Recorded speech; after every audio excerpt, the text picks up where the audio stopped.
Welcome back to the Book of Mormon, a masterclass. My name is John Hilton. Before Elder David A. Bednar was called to the Quorum of the 12, he worked as a university professor. During this time, he and a colleague wrote a textbook together.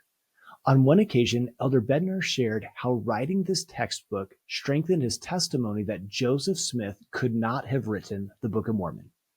Elder Bednar said, "One of the books I authored with a colleague is 650 pages long, contains 17 chapters, and took us 2 years to write. The colleague with whom I wrote this book also has a PhD, which means that we have more than 16 years of formal higher education between the two of us. It is a remarkable experience to receive a box of these brand new books from the publisher. I opened up the box and thumbed through one of the books. As I did so, I looked out the window of my office and asked myself the question, why did you write this book? When you really think about it, investing so much time and effort in a project that so quickly becomes obsolete is rather foolish. As I was pondering that question, the thought came to me, because now you know by experience that Joseph Smith could not have written the Book of Mormon. With 8 years of university training, with 2 years of very dedicated work, with an editorial staff, with personal computers, with spell checkers, and thesauruses online, with the internet and the other resources that are so readily available.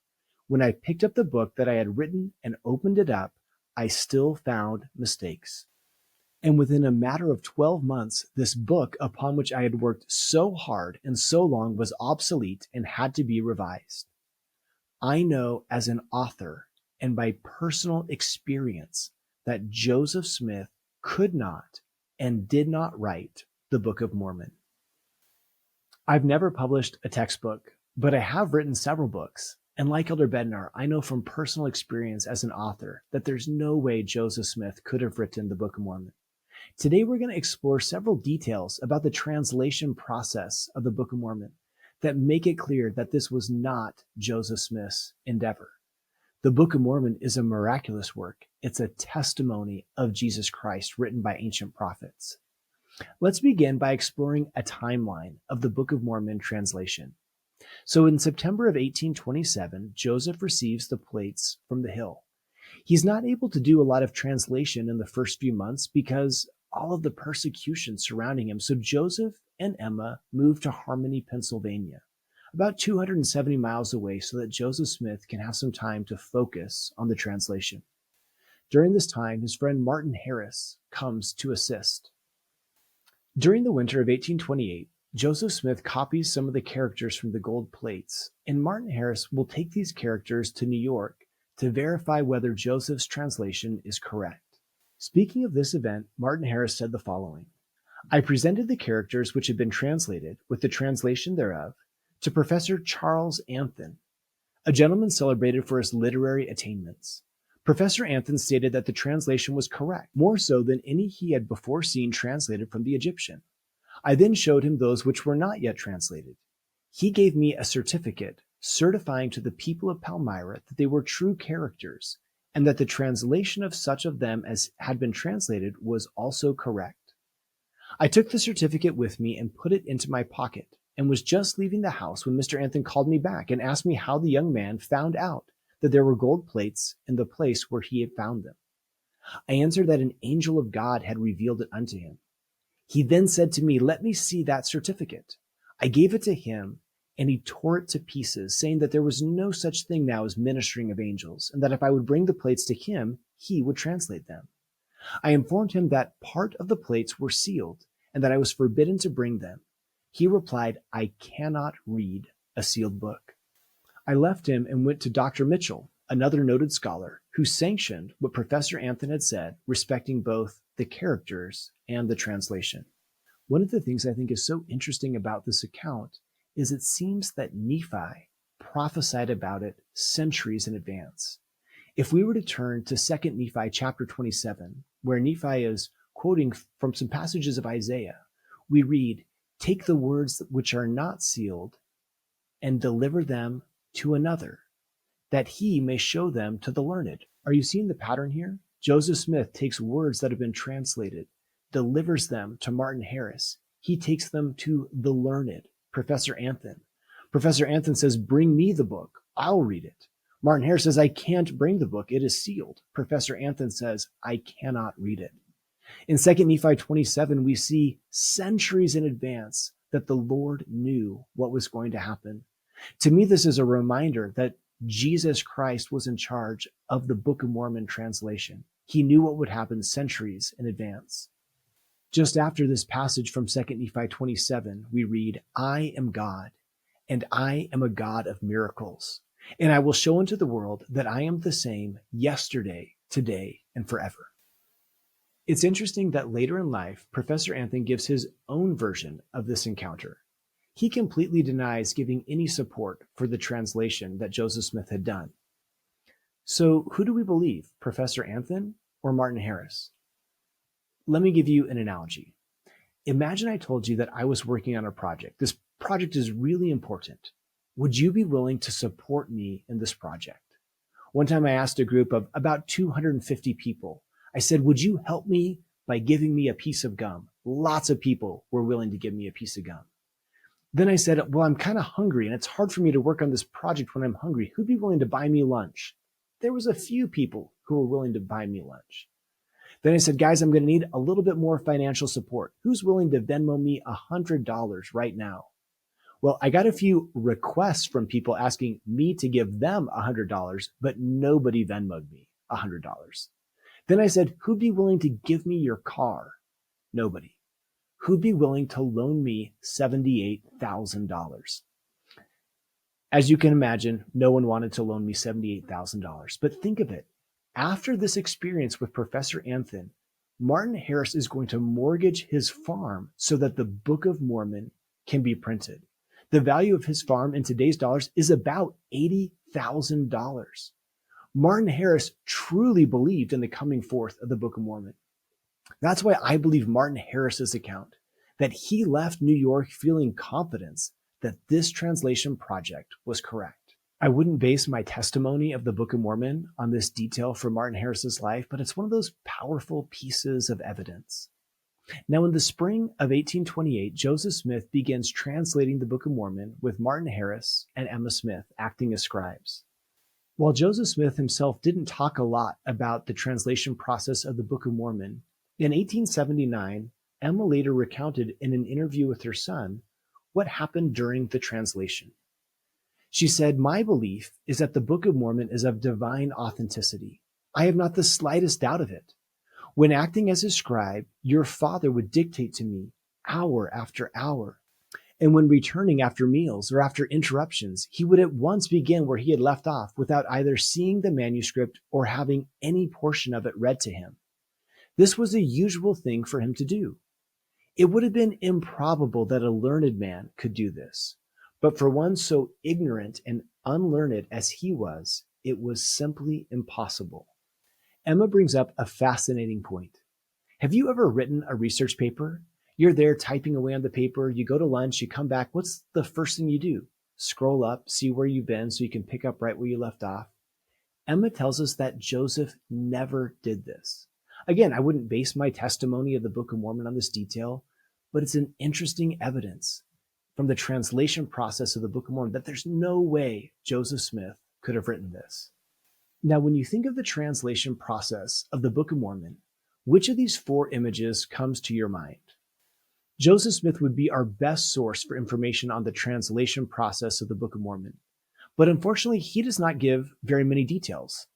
On one occasion, he said, it was not intended to tell the world all the particulars of the coming forth of the Book of Mormon, and it was not expedient for him to relate these things. When we look at accounts of those who were present for the translation of the Book of Mormon, most frequently they talk about the translation process happening through a stone and a hat. For example, Emma Smith said, in writing for your father, I frequently wrote day after day, often sitting at the table close by him, he sitting with his face buried in his hat, with the stone in it, and dictating hour after hour with nothing between us. He had neither manuscript nor book to read from. If he had had anything of the kind, he could not have concealed it from me. If we take Emma's words, combined with Martin Harris, David Whitmer, and others who were close to the translation process, it appears that there may have been multiple ways that the Book of Mormon was translated. Often Joseph Smith would put his face into a hat and use a seer stone in the translation process. I think it's valuable to note that Emma, Martin, David, they don't recount this as being strange or unusual. To us, we might look at that and think, oh, I don't quite understand that. But to those who were closest to the translation, it seemed like a normal way to translate. The Gospel Topics essay on the translation of the Book of Mormon says, apparently for convenience, Joseph often translated with the single seer stone rather than the two stones bound together to form the interpreters. These two instruments, the interpreters and the seer stone, were apparently interchangeable. Some people have balked at this claim of physical instruments used in the divine translation process, but such aids to facilitate the communication of God's power and inspiration are consistent with accounts in Scripture.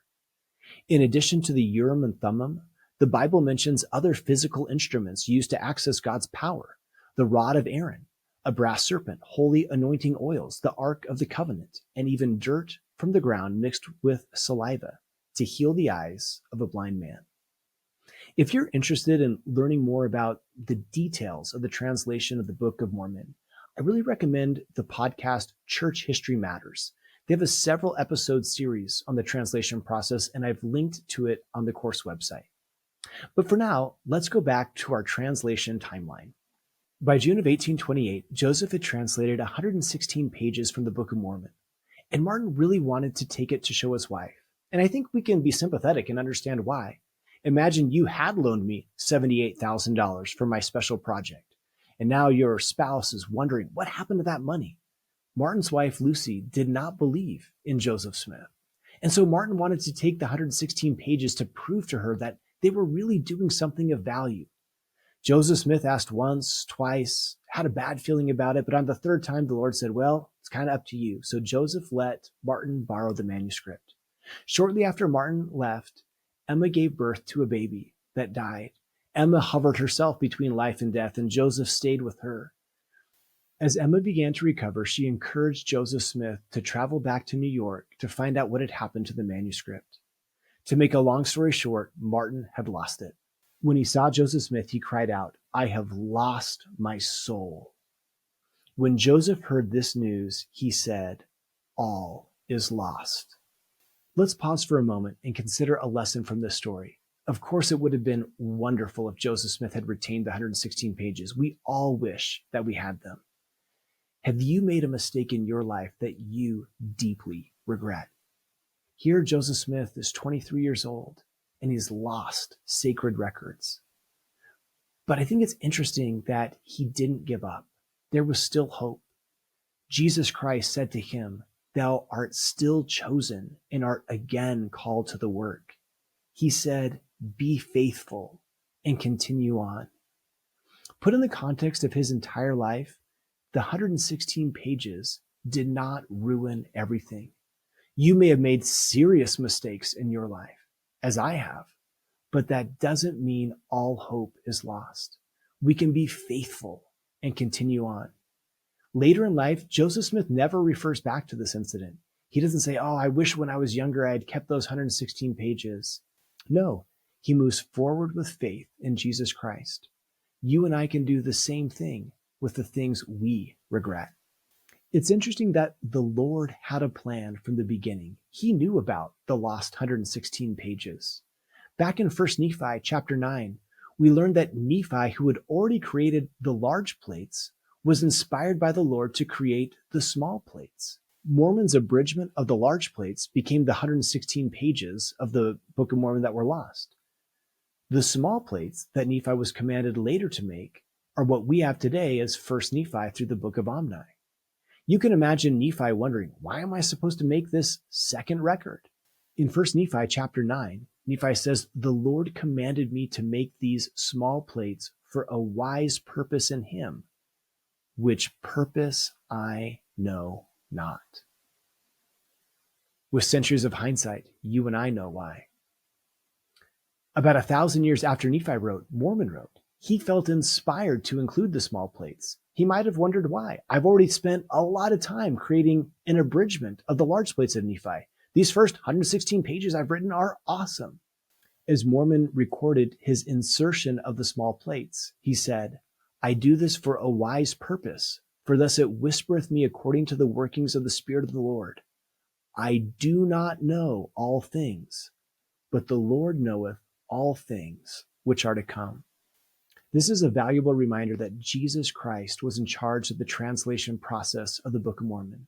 Centuries in advance, he had made a plan for those lost 116 pages.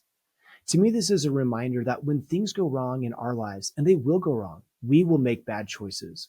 We'll be harmed by the bad choices of others. We live in a fallen world where things just go wrong sometimes. But Heavenly Father and Jesus Christ can take even tragedies, even things that go wrong, even our deepest regrets, and still make up for them. In the case of Joseph Smith and the lost 116 pages, he lost the ability to translate for a time. And so returning to our timeline, by September of 1828, nothing in terms of the current Book of Mormon we have today has been translated. Joseph did not translate very much over the following 6 months. He had to focus on working hard to provide for his family, and he didn't have a full-time scribe. However, the Lord promised him that one would soon come. During this time, a man named Oliver Cowdery was teaching school in the Palmyra area. He lived with the Smith family and learned about the gold plates.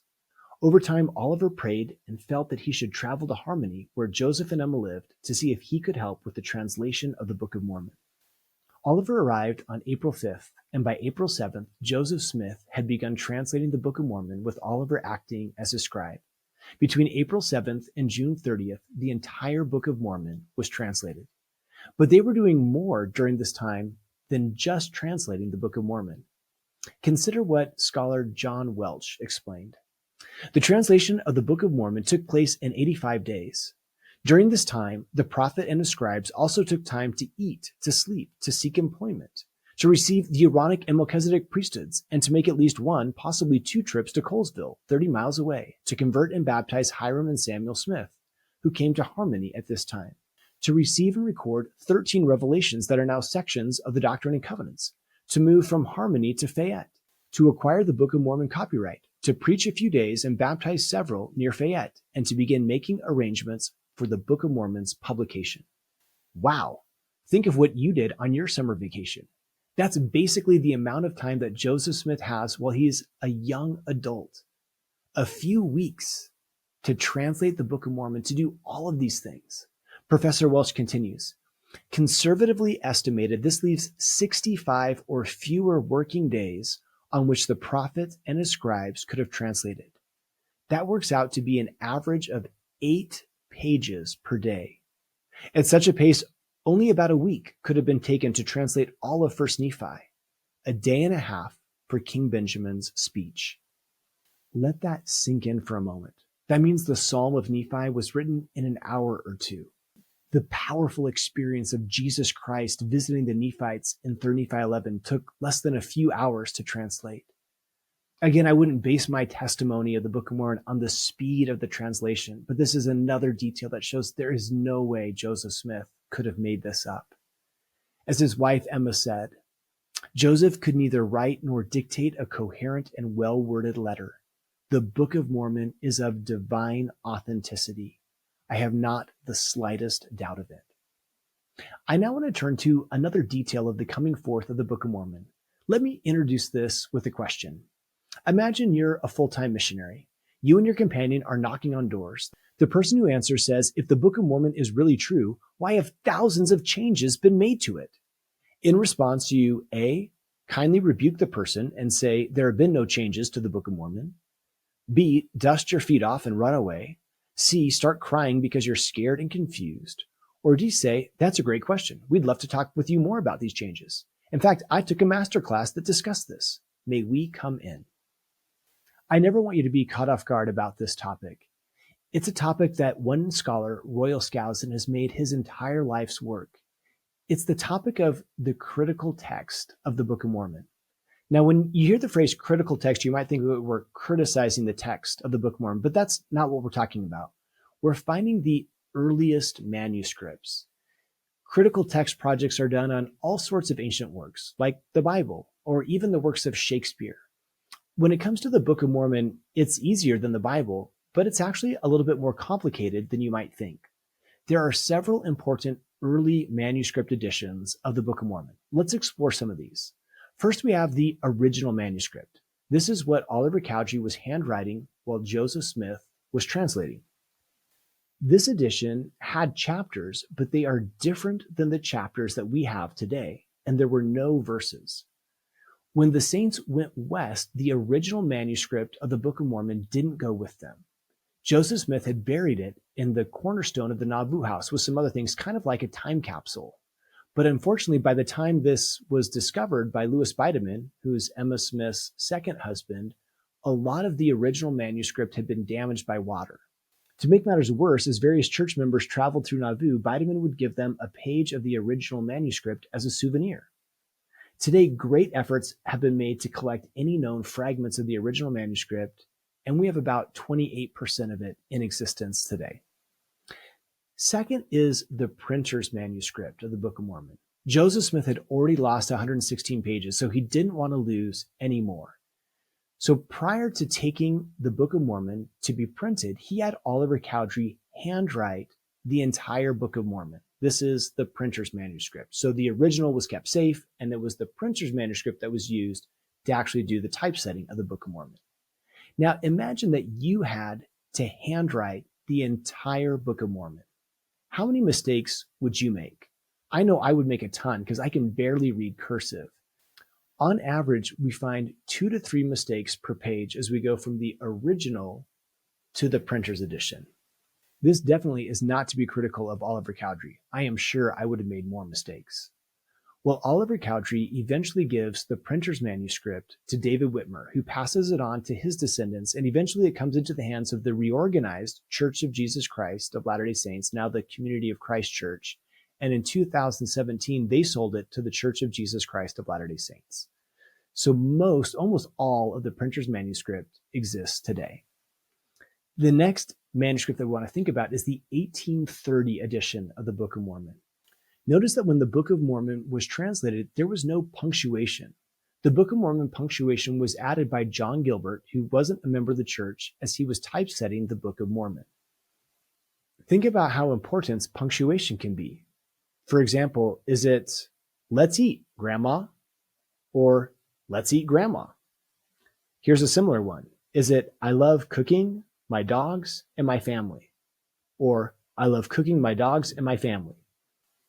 When we read the Book of Mormon, remember that punctuation was added later. So sometimes the placement of a comma, or whether something is an exclamation point, or a question mark, or a period, these are all things that we can think about and consider. Fourth is the 1837 edition. In this second printing of the Book of Mormon, Joseph Smith compared the 1830 edition to the printer's manuscript and corrected hundreds of small errors, like grammars and typos. And in some cases, Joseph Smith himself made specific edits to the text. The last edition to be published in Joseph Smith's lifetime was the 1840 edition. Here, Joseph made some changes to better align the text with the original manuscript, and again made some minor changes to the text. In 1879, we see a really important addition.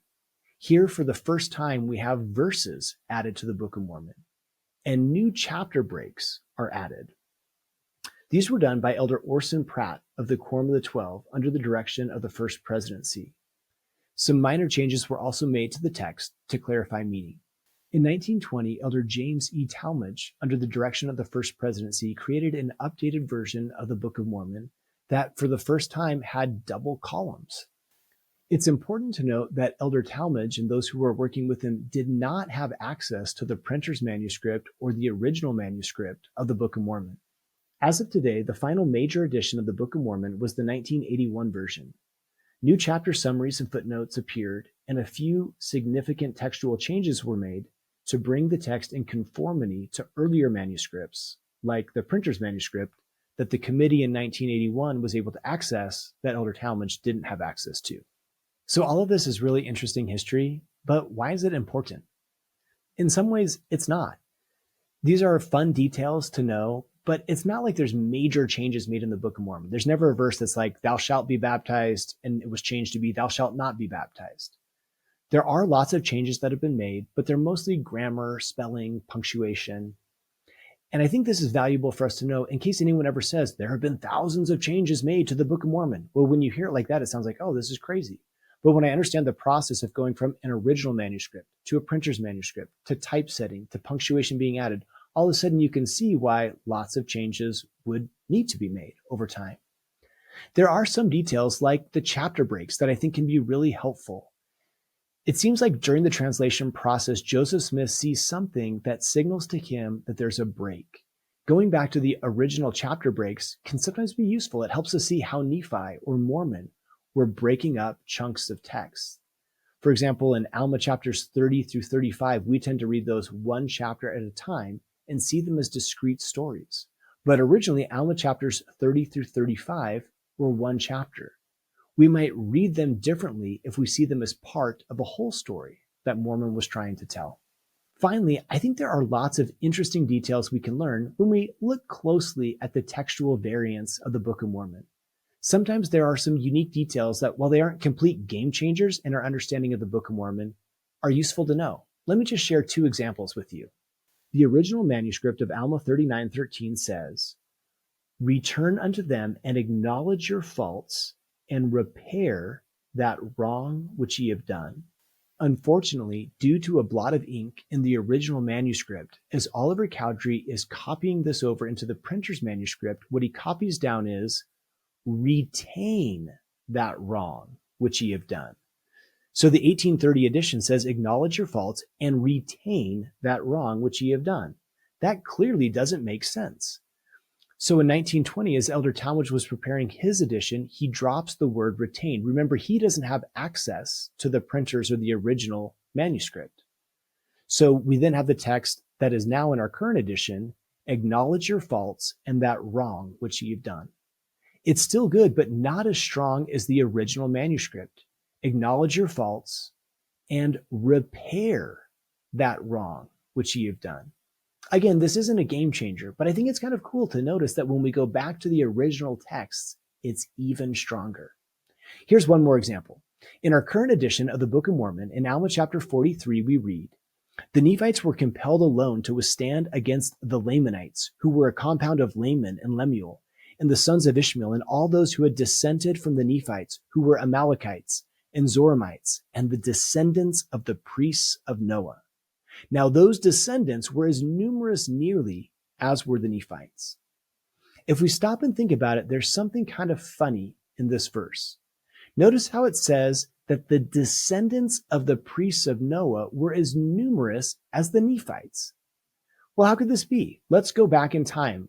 The descendants of the priests of Noah, this is talking about when King Noah's priests kidnapped 24 Lamanite women in about the year 135 BC.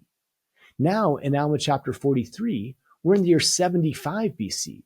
So how is it possible that in just 60 years, 24 couples have made a population as numerous nearly as the Nephites, which we know was numbering in the tens of thousands? That just doesn't make sense. But if we go back to the original manuscript, notice that it says the Nephites were compelled alone to withstand against the Lamanites and all those which had descended from the Nephites, which were Amlicites and Zoramites, and the descendants of the priests of Noah. Now those dissenters were as numerous nearly as were the Nephites. Notice that both descendants and dissenters are misspelled in the original manuscript.